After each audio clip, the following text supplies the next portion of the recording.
and by a common destiny. But tonight we are also bound together by hunger and the need to have dinner together. SADC has an interesting way of taking decisions. In simple terms, as the Executive Secretary might tell you, it works as follows. A regional challenge is identified, and this can be identified by any of the states in Southern Africa, and indeed by the Secretariat itself. But tonight, that challenge has been identified as hunger, which all of you are now experiencing. You are all hungry, as I can see you. And technical experts and officials develop proposals that should lead to the solution of that challenge.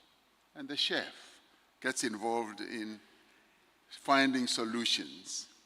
And senior officials scrutinize this, which includes the Executive Secretary. He's also played a role in crafting the menu that you are having, together with Minister Lamula as well. So if you don't like what you're eating, I want to tell you who to blame: the Executive Secretary and Minister Lamula. Because the Council of Ministers, on having identified the challenge, are then charged with the responsibility of considering the recommendations that need to be made to find solutions.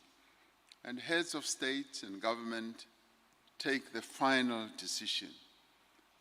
And you could be tempted to say, did I take the final decision on the menu tonight? No, I didn't.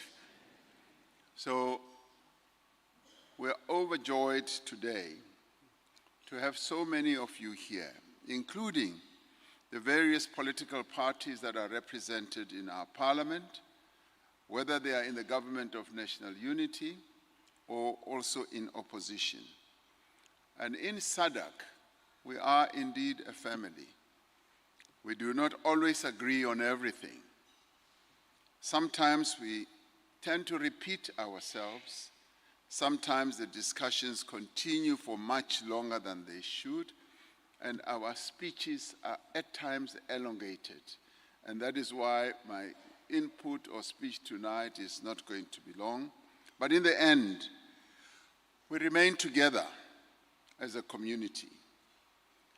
And as we remain together, we always take decisions that are meant to advance the interests of the peoples of Southern Africa.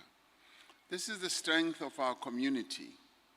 We are bound together by the decisions that were taken by our forebears, who took decisions to form this community. And KwaZulu-Natal is a fitting place for our regional family to gather tonight. This province is the birthplace and home of great African leaders, as we have heard. Nkosi Luthuli, Albert Luthuli, John Langalibale Ledube, and Pixlika Isakaseme.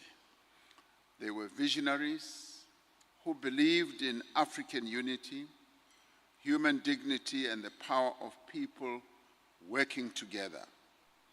They would surely be encouraged to see us gathered here tonight in pursuit of the vision that they crafted right at the beginning when they formed our community. They might, however, be surprised by the number of acronyms that we have now crafted, but they would be impressed with the way in which we have forged unity over the years. KwaZulu-Natal is also renowned for the warmth of its people, the richness of its cultures, and of course, the courage of the cuisine that you find here. Some of you may already have encountered a proper Durban curry, and if during dinner you find yourself urgently asking for water, please do not regard it as a diplomatic incident. It is simply part of the full KwaZulu-Natal experience. Over the past several days, our ministers and senior officials and the SADC Secretariat have worked, as Minister Lamola was saying, extremely hard to prepare for tomorrow's summit. And I'd like to thank them and applaud them for the excellent work that they have done. They have in many ways considered policies, negotiated texts, and carefully examined every paragraph, and I'm sure more than a few commas as well. They often make our tasks as heads of state much easier in that they do all the hard work, the heavy lifting, and all of us seated on this table, we take the glory. So we're very pleased to have our ministers and officials. We thank them for their dedication. They've also earned our appreciation, and perhaps for this evening, at least the right not to hear words such as subject to further consultation. So tomorrow we return to the serious business of building our region, the serious business of advancing the interests of the people of Southern Africa. We will discuss how to strengthen our economies, to expand trade, to deepen industrialization, improve regional infrastructure, and create opportunities, ability to integration and to development. These are weighty responsibilities, but tonight we are reminded that diplomacy is not conducted only across conference tables. It also happens around dinner tables. It happens through conversation, through laughter, through music and friendships. We're very delighted to see so many of you who are friends, who are business leaders, who are political leaders, who are public servants, and who are friends generally, that you have come together to be with us. It was fascinating for me to have the Prime Minister of Lesotho here. He came a few days earlier. And when I asked him what he had, whether he had enjoyed himself, he said yes, he enjoyed himself greatly and even took a dip in the waters of the Indian Ocean. Now we get water from Lesotho as South Africa. And I kept thinking whether he was tempted to take the water out of the Indian Ocean, reroute it to the mountains of Lesotho, then sell it to us. I think he might have been tempted to do so. But it's been a joy to have so many of you having come earlier, and those who just arrived recently. As the Premier of KwaZulu-Natal said, it would be wonderful if you stay a little longer to enjoy. But ladies and gentlemen, this evening is about enjoying ourselves, enjoying the music, and we will not insist on protocol. The only resolution before us now is that nobody should leave this room hungry. And the only communique we expect is a favorable report on the food and the hospitality.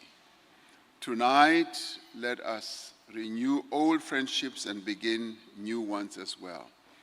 And let us also celebrate the extraordinary diversity of our region, a region of some 430 million people, whose GDP is getting close to $1 trillion.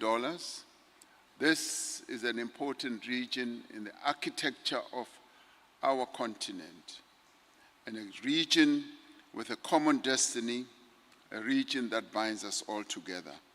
So let us do everything we can to advance regional integration, have one conversation, one song, and perhaps even one dance at a time. Now, Minister Lamula kept seeing that we'll be able to dance, but I don't see a dancing floor. And if there was a dancing floor, I would be encouraging you all to take to the floor and dance. Because if you do so, no country will lose its sovereignty by joining in the dance floor. So, Your Excellencies, distinguished guests, and I'd now like to ask all of us to rise and join me in a toast to the unity and the friendship of the SADC family. May our meetings become shorter, our trade corridors faster, our borders more efficient, and our friendships ever stronger. So let's all raise our glasses, which I don't have, and drink to the prosperity of our region and to the good health and happiness and success of all our citizens, including our leaders as well. So thank you. So I say cheers to all of you, and thank you very much for being here. Thank you. Cheers.